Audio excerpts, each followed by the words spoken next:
You know that when you start a journeyman save in Football Manager that moving around is just part of the game. We started in the third tier of Belgian football, made our way to Turkey before heading back west to the United Kingdom and setting up shop at Fulham in the great city of London. Well, we're on the move again. Our boxes are packed. We are on our way to our new office. It's 45 minutes away, but it's just across town. We're heading to North London as we get set for our first day with Arsenal.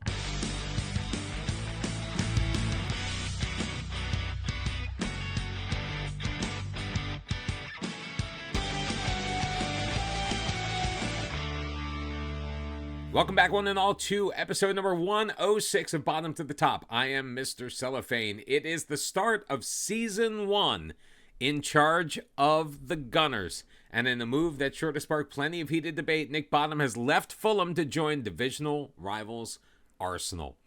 Bottom, who of course most famously lifted the Emirates FA Cup with the Cottagers in 2032 and the Carabao Cup in 2034, questions will be raised as to why Bottom made the decision to take up a different job within the same division, as he will face pressure to bring immediate success to Emirates Stadium given his former employers and previous standings. I'm not going to mention the name of the man who was considered to be the favorite for the job because I don't want to get in trouble, but it's unclear whether the club favored Bottom all along, as Fulham is now looking for a new manager.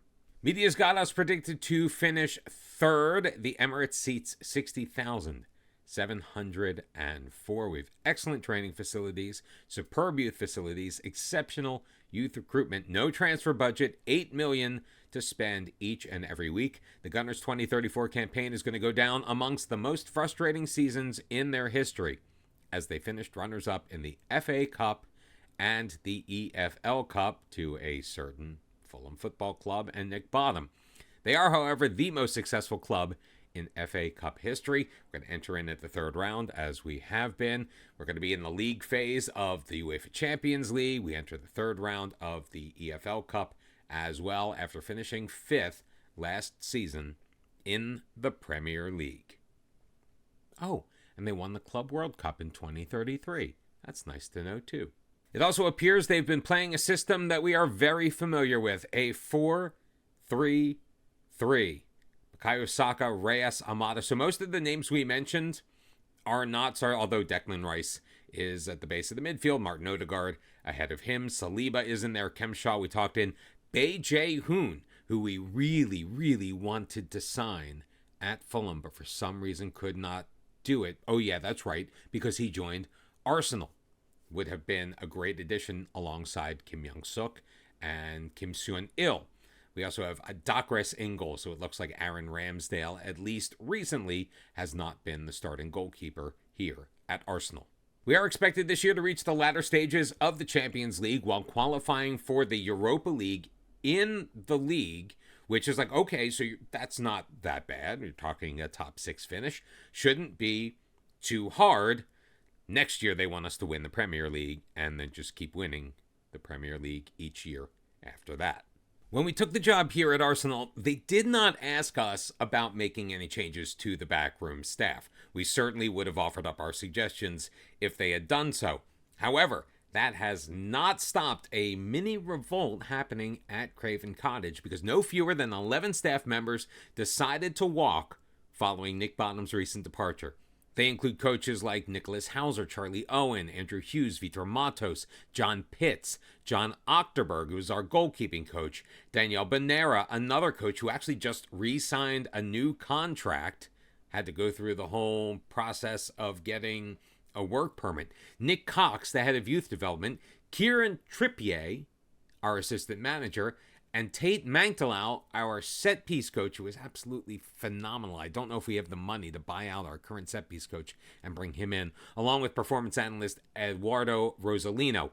There are staff positions available open here at Arsenal. We are going to try to fill them as much as we can with the players, with the coaches, I should say, the staff members who left Fulham for us. So we terminated a couple of contracts. We tendered contracts to all of the coaches we wanted to bring in that have left Fulham, which is pretty much all of them. Decided to take a look at the squad we've got, and this is the first name that came up, and I realized this is the place for me because we have a 20-year-old South African winger named Thabiso Bad Boy.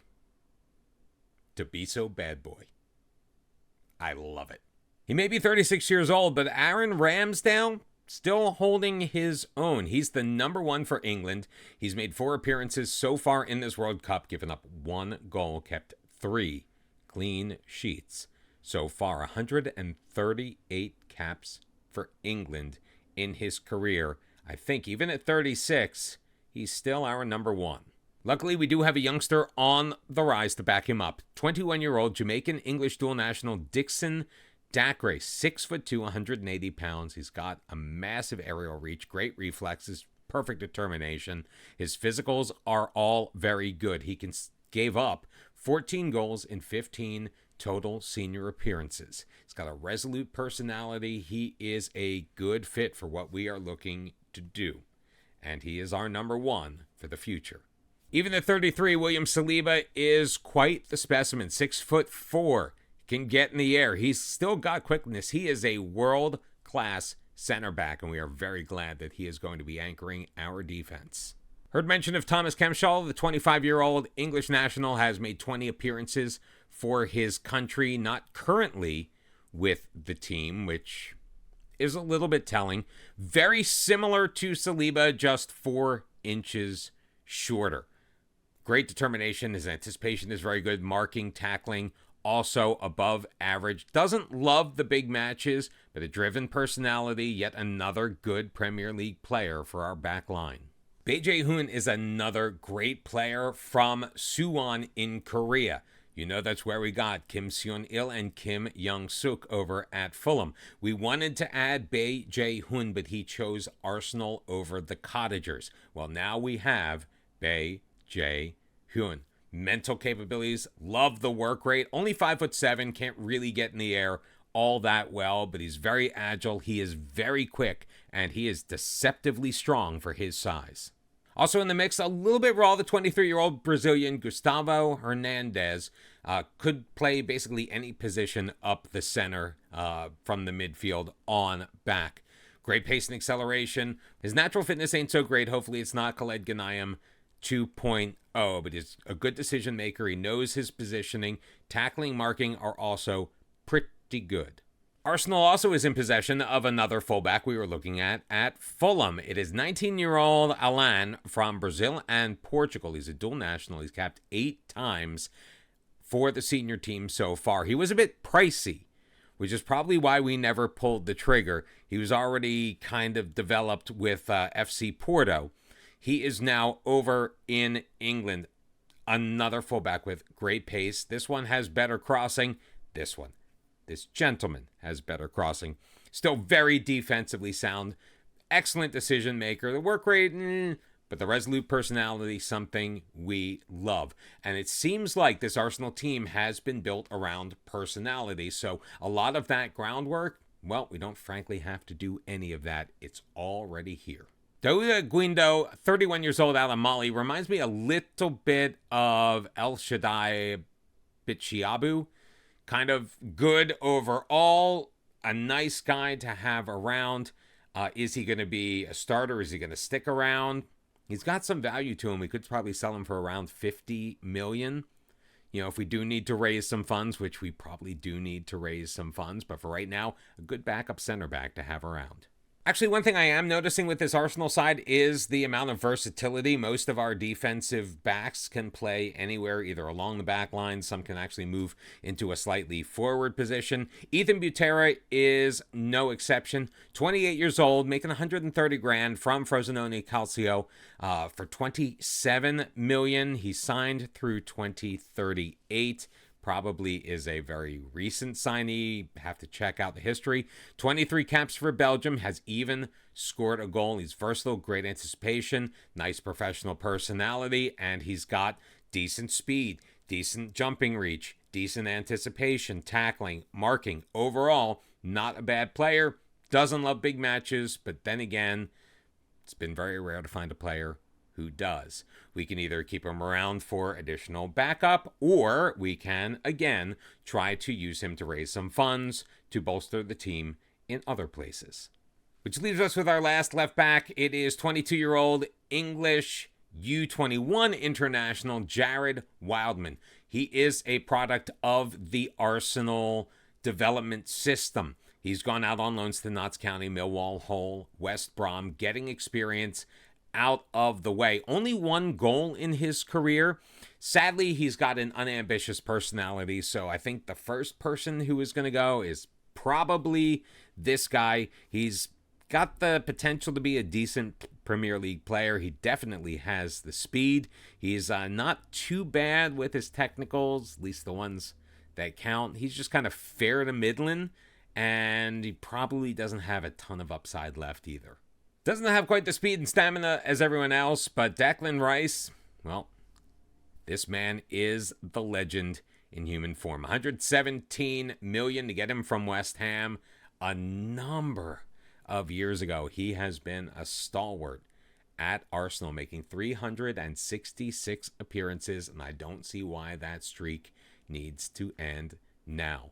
Perfect personality, likes to move the ball through the middle. His first touch, tackling, passing, fantastic. I mean, you can see all of the blue. His fitness is just through the roof, and his mentals, probably the most well-rounded mental player I have ever seen in Football Manager. Declan Rice may be 35, but the Irish-English dual national is going to be our number 6 for the year coming up. And if you're going to have one legendary midfielder, why not have two? Also 35 years old, Martin Odegaard, model professional personality. He has held on to that. He is a set-piece machine. Free kick taking, corners, all excellent. Tremendous passer, knows where to be off the ball. He's consistent. His anticipation is fantastic. The fans love him, and I do too. Martin Odegaard, you're going to be here as well. Now, we are going to have to try to find guys that are going to ultimately, down the road, take over for Rice and Odegaard. But for this year, I am very content with keeping our legendary midfield just that. We do probably need some additional depth in the midfield because we don't have a ton of central midfielders. A lot of the guys who can play like that DM position, maybe slot forward if we were thinking about using a very similar tactical setup to what we had at Fulham. Zaid Al-Basha is 21 years old from the Kingdom of Saudi Arabia. He is a physical specimen. Could stand to be a touch stronger, stands at 6'2". He is very fast, very quick, very fit. Great technical ability as well. Good passing. His vision is all right. Doesn't work as hard as we would necessarily like. He's a touch injury prone, a bit selfish. Does have international experience. He's got 3 goals on 29 caps for Saudi Arabia. Another good Premier League player who is consistent. Does well in training. Could still improve.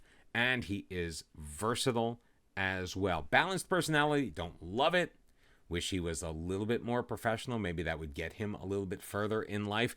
Also a ton of value. He was picked up from Al Hilal for $3.5 million.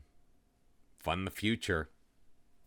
The challenge with situations like this is always you look at these guys who could be of use now, who have been of use for a very long time, and you wonder, how much do you upset the apple cart? Yes, Arsenal came off of one of their worst seasons in recent memory, finishing in 5th place, and it got Luis Enrique sacked. Remember, he of the 67% win percentage. That all being said, we need to balance what we're doing for the future while maintaining what we have done in the past, because we need success now, but also success 10 years from now. We also can't forget Florian Wirtz. He is a midfielder. He's capped 101 times for Germany, scored 35 goals. He is probably the most versatile player on this entire roster. Can play an attacking midfield position should we decide to use it, say a 4-2-3-1, for example. Tremendous passing again. Lacking a little bit on the physicals, still very agile, but his speed isn't quite necessarily what it may have been now that he is 31 years old. He's also making $500,000 a week. They say he's not for sale. Picked him up for $104 million from Bayer Leverkusen. Leverkusen is a selling club. Another reason why we chose not to go there, to be perfectly frank. When you want to see what it takes to be a winger successfully for over a decade in the Premier League, well, you're going to look at Bukayo Saka. 473 appearances for Arsenal since the 2017 season. He scored 162 goals, and really, it's not a wonder why. Model citizen personality, world-class, consistent, makes tremendous decisions, has plenty of international experience, 141 caps, 53 international goals. He is athletic, he is versatile, he is a star player, and he is ours. The man who's most likely going to be on the other side is probably our most expensive as well. He makes 1 million euros per week. Only costs 7 million to buy. It's Italian-Brazilian dual national Gabriel Martinelli.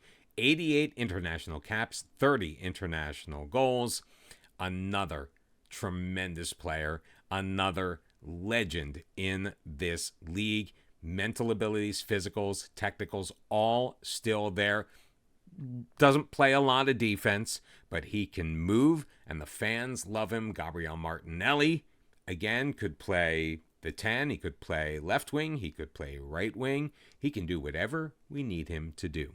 Taking a quick bing, bang, boom around the remaining players on the team so we can actually get this ball rolling, finish out the transfer window, and get the season underway. We've got Miqueias, the Brazilian international, capped 8 times for his home country, 24 years old. Again, a tremendous amount of value at a relatively low wage. He is once again versatile. He's a good player, could become a leading player in the Premier League, although I'm not sure how much development he necessarily has left. Bought him for 25 million from Sporting. Jonathan Reyes, 24-year-old Chilean international, 32 goals in 57 international caps.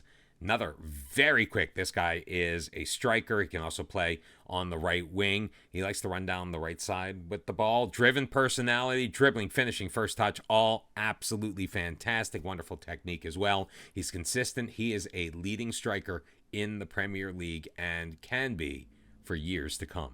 Yusuf Ahamada, another 24-year-old backup winger.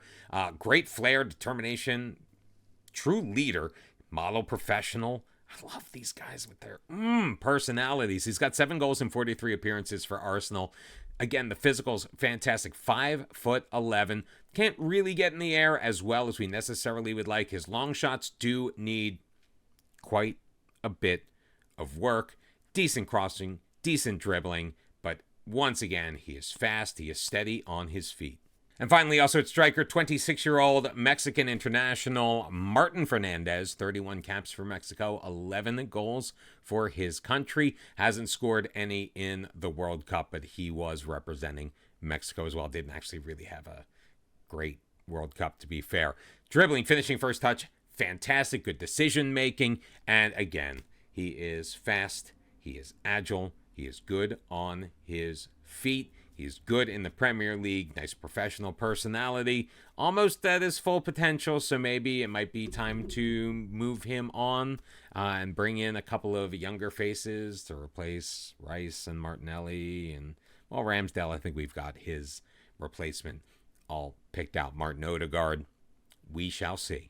We're still waiting on our introductory press conference, but our staff has already set up a friendly schedule for us. We start things off in just a couple of days against Zurich. Then we're taking part in a friendly cup, and that's going to involve Visalia, who we meet up with in the semifinal, Servette, Espanyol, and of course, Arsenal. After that, we're taking on Sheffield United in a testimonial for Aaron Ramsdale. Following that, we are taking part in a Gabriel Martinelli testimonial against PSG before wrapping things up against Lens. We start off our season on the road against Brighton, then home for West Brom. Fulham on the road. We already knew about that one. Man City is going to wrap up our early going in the match before we get started in the Carabao Cup. And then on the road for our first North London derby against Spurs. We're going to wrap up the season against Nottingham Forest on the road.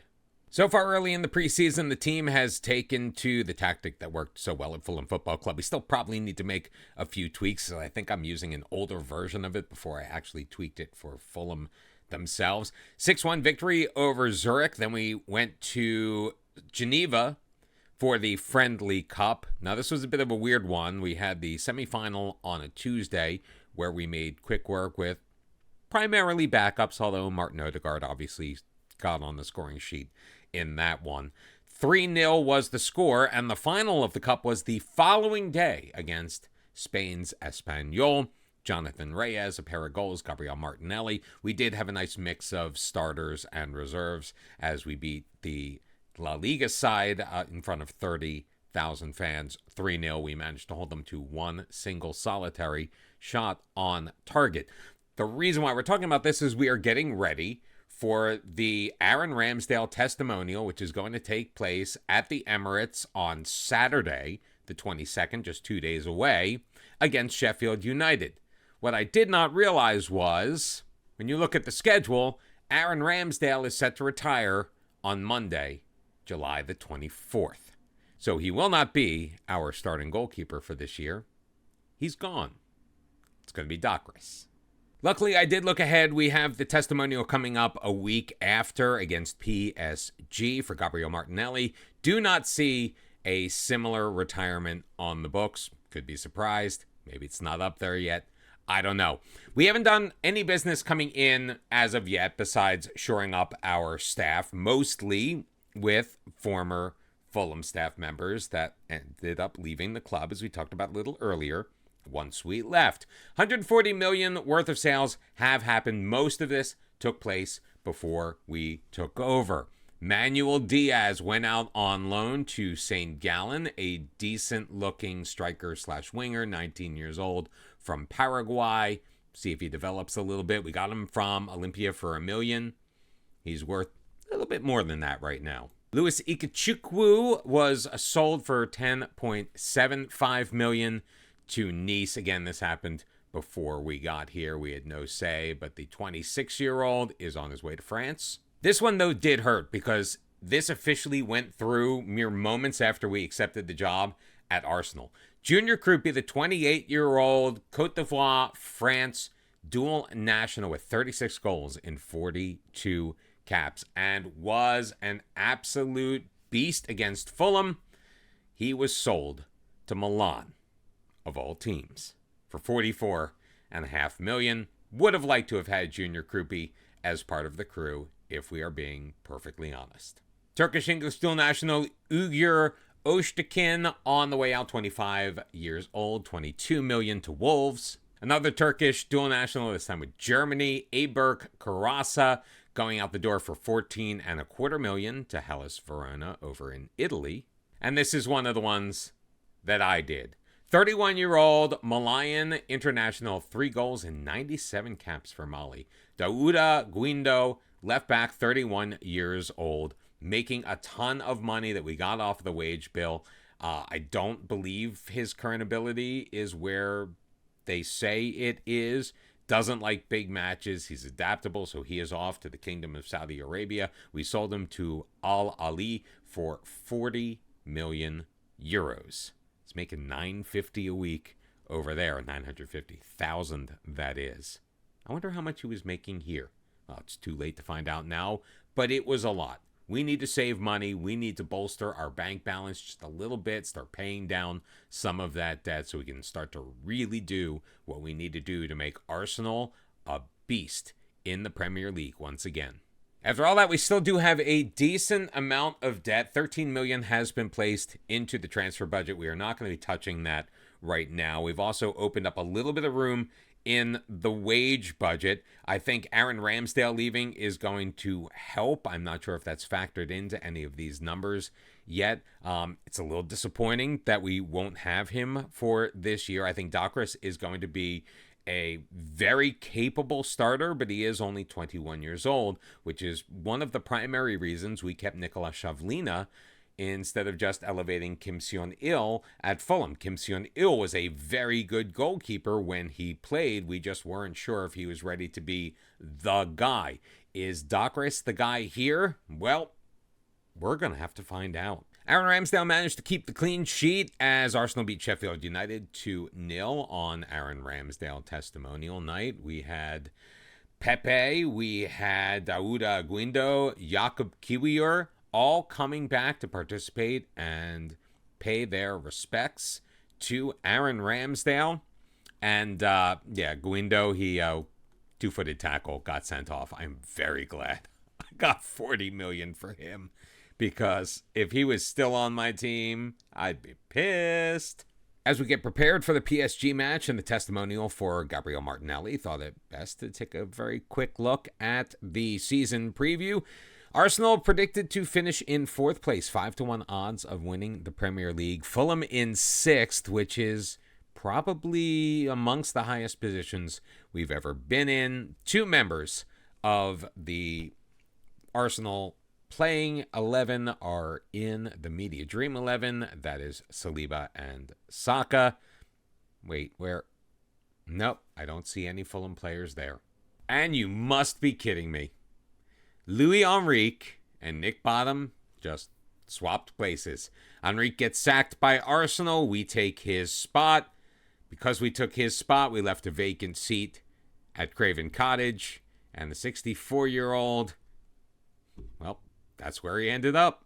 I'm a bit curious as to how we are so deep in debt when, by a long shot, Arsenal has generated the most in the last year through ticket sales and match day income. 131 million euros, 7 times that of West Brom at the bottom of the pile, and more than the bottom 5 teams combined.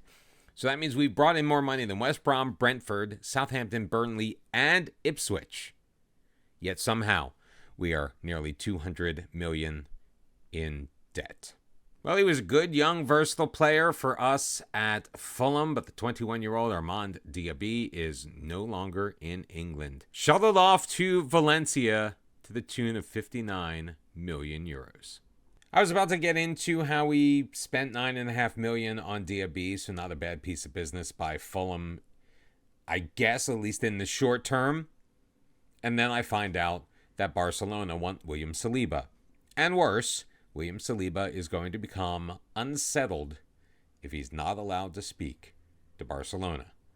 Well, guess what? We're going to have to unsettle William Saliba because I am not ready to sell him for $18.75 million plus 7.25 in installments, 3 years worth of installments, and then hope to get that 9.25 after 50 league appearances for the 33-year-old.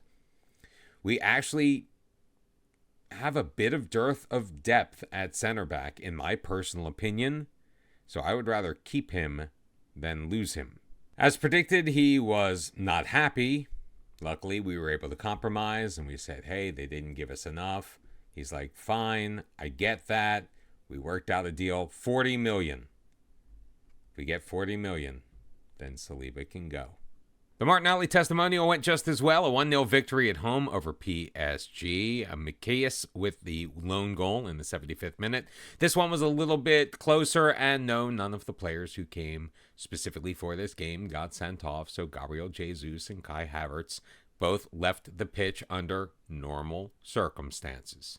We've also gotten an offer for the sale of Thomas Kemschall, another center back that we really just cannot afford to lose. And hear me out. Even though I've talked here and on stream about how virtually everyone is replaceable, this team is so deep in debt, we are only receiving 30% of our transfer revenue. So anyone that we potentially send out, we are not going to have enough money to be able to replace in an adequate fashion. Now, we are expected to do well in the Champions League, to make the Europa League, and contend for a Premier League title within the next 24 months. To do so, we cannot hamstring ourselves. We finished off our preseason friendly schedule with a 6-0 drubbing on the road at Arnold Sawinski Arena in Lens. The Ligue 1 side just managing one single solitary shot on goal the whole time. We dominated in possession. We vastly outperformed a 3.36 XG, hitting the target 12 times out of 25 shots. I think we're going to be good. Meanwhile, the media seem to think a heated rivalry is developing between Arsenal and Liverpool. Now, Arsenal has gotten the better of the Reds for the most part over the last 10 years. However, it was Liverpool that denied Arsenal winning the FA Cup last year by a score of 1-0. That was at Anfield. Hopefully, well, it wasn't at Anfield, it was at Wembley, but Liverpool was the home team and, home field advantage and Football Manager, things like that. Looking forward to these matches, as always. As an Everton fan in real life, I always like to see a nice rivalry against Liverpool. On the eve of the regular season, we did manage to pull one more rabbit out of our hat. Enoch Mastoris, who was our third or fourth choice defensive central midfielder behind some guy named Odegaard and Declan Rice. We decided that best to just cash in $63 million from Napoli for the 28-year-old. More money off of the books, more debt wiped away. We're now down to $135 million in the red. Still a long way to go. We've got some money in the transfer budget, though, so we may make use of that at some point. We'll see where we stand by the time the transfer window is ready to slam shut in about 3 more weeks. So we're going to keep our eye on that. The regular season, though, is about to begin. All right, we're getting there, I promise. We did make a signing. I can't believe we did this, but we spent $7 million on 22-year-old Uruguayan Pedro Iglesias, who may look familiar because, well, he was at Fulham. We needed a little bit more depth at center back, some youth and depth at center back. Definitely could not hurt. He expects to be an emergency backup. We're probably not going to use him a whole ton, at least this year, but it's extra insurance just in case William Saliba does get that €40 million offer that he's hoping for. Well, it sure does feel like it's been forever since we actually, played football in this Football Manager video series. So why not end this video and our first in charge of Arsenal with our first match of the season, which is taking place at the Amex between Brighton and Hove Albion and the Gunners of Arsenal. Here is how we are lining up. It's a very familiar tactic, one that we have borrowed to a certain extent, some little minor tweaks here and there from Fulham Football Club and our time there. It's going to be Dakris in goal. Allen, Butera, Saliba, and Bae Jae-hoon on the back line. A midfield three of Declan Rice, Florian Wirtz, and Martin Odegaard. We're going to have Gabriel Martinelli and Bukayo Saka flanking Jonathan Reyes up the middle. Our offense was very potent in the preseason, and our goalkeepers didn't really have to do a whole heck of a lot. Let's hope that that trend continues in the regular season. We have certain goals. We obviously need to make Europe again in at least the Europa League, preferably getting back to the Champions League, getting to at least the quarterfinals of the Champions League, getting top 4, which would be Champions League football in the Premier League. What a play by Saliba, even though Mayet was offside. But we also have to do better than Fulham. And right now we are not, because Fulham has won their opener. Except they're not on the top of the table anymore. Again, why do I bother looking at the live table on the first match week? It literally changes every couple of seconds. Ball being bandied about in the midfield. We have played just over 18 minutes. Buonanotte moving it up the right wing side. Alan is staying with him into the box. Butera will get there. Alan to Wirtz. Martinelli with the ball ahead for Reyes. Dropping it back for Gabriel Martinelli, moving it to his right foot. He's got Florian Wirtz, 2 men chasing him. Odegaard will play it to the near side. Bukayo Saka. Saka up in the box. Saka one-on-one with the goalkeeper. Meslier gets his fingertips on it, and it goes out behind for an Arsenal corner. Here in the 20th minute, Martinelli is going to deliver it. Saliba can't get his head on it. Gilmore is going to knock that clear, but Saka will track it down. Carrying it up that left wing. Into the box, Martinelli playing it back, looking for Butera, but D'Souza is able to intercept. D'Souza, his pass, that was picked off by Saliba. Wirtz for Odegaard. Odegaard wide for Martinelli. Martinelli in. Another save by Ilan Meslier. And another corner for Arsenal. We are putting the pressure on Brighton defensively, but we have not yet broken through. Odegaard sending it in. Jorginho and Mayet trying to clear, and Ciso finally able to do so to end the Arsenal threat. Still 0-0. Valdo with a corner kick. It's going to be high and deep. Doc Race can't hang on to it. He'll punch it away. Ibarra tracking it down. Vierncolm knocked away by Reyes. Odegaard will pick up the loose ball along the near sideline. Moving it inside. He's got Saliba. Thrown forward. Reyes. Oh, what a move. What a turn. What a touch. Reyes taking it into the box. Shooting, and Meslier once again able to make a very nice save and put it out behind for an Arsenal corner. 27.5 minutes in. Butera can't get his head on that one, and Brighton will clear. Getting a throw in now, just about a minute or so later. Gilmore moving it to his right, looking for the shot. He beats Dockress, but it is wide, and a goal kick for Arsenal. 5 shots so far for the Gunners. 2 of them on target, none behind Ilan Meslier. Florian Wirtz trying from distance, and he's going to lift that one right over the crossbar. 7-2 now, your shots on goal. 63% of the ball. Going to Arsenal. I was thinking about saying percent possession, and it all kind of came together. 45 minutes are in the books, as are Alan, Martin Odegaard, and Jose Ibarra for Brighton. No score, though, after 45. We were able to give the revenge team talk, which I absolutely love. Alan trying to play it up for Martinelli along the sideline, but Jorginho is there to take over. Gilmore, Vierncolm dropping it from Mayet to Souza, carrying it ahead. The counterattack on for Brighton. De Souza, though, trying to launch it from about 26, 27 yards out. And that is going to be unsuccessful. Played out of the defense. Alan, he's got Martinelli. Reyes for Wirtz, dropping it back for Declan Rice. Ahead for Martin Odegaard. A heavy touch, has it knocked away, but Beje Hoon will take over on the Brighton side of the pitch. Saliba for Rice. Wirtz with it as he turns his back on the Brighton goal and moves it to his defensive player. Up for Alan along the sideline, dropping it for Florian Wirtz in the middle. Declan Rice. Rice moving it for Saka, cutting in, throwing it across the middle. Odegaard picking up the loose ball. It's going to deflect off a defenseman, go off target, and back behind for yet another Arsenal corner. Martin Odegaard to take this one. Looking for Saliba. He finds Jorginho instead, and that will be cleared. Saka taking it back deep rather quickly, chipping it into the middle, looking for Martinelli. Meslier is going to come out and grab it about 8 yards away from his goal and mute yet another Arsenal threat.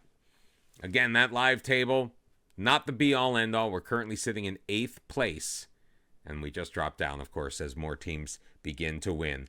Wirtz off of the throw-in, back from Martinelli. Saliba, Declan Rice. Players kind of bunching up a little bit. Beje Hoon finds Butera, away for Allen. Allen with some space along the left wing. Runs into Jorginho.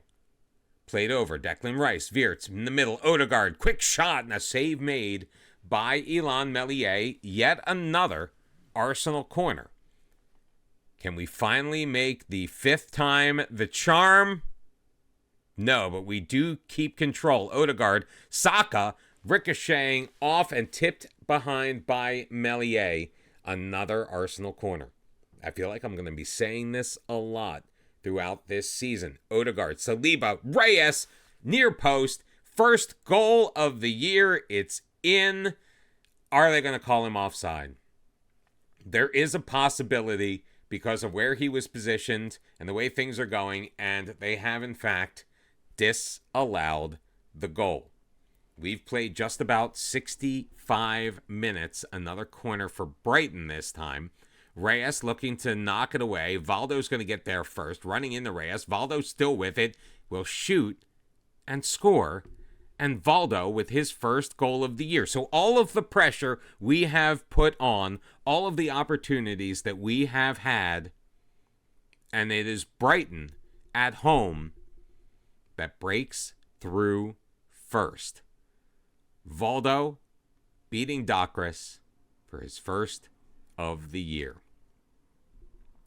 And that, my friends, is immensely disappointing. Throw-in coming. Martinelli is going to launch it in, getting it back from Wirtz along the near sideline. He's got Wirtz.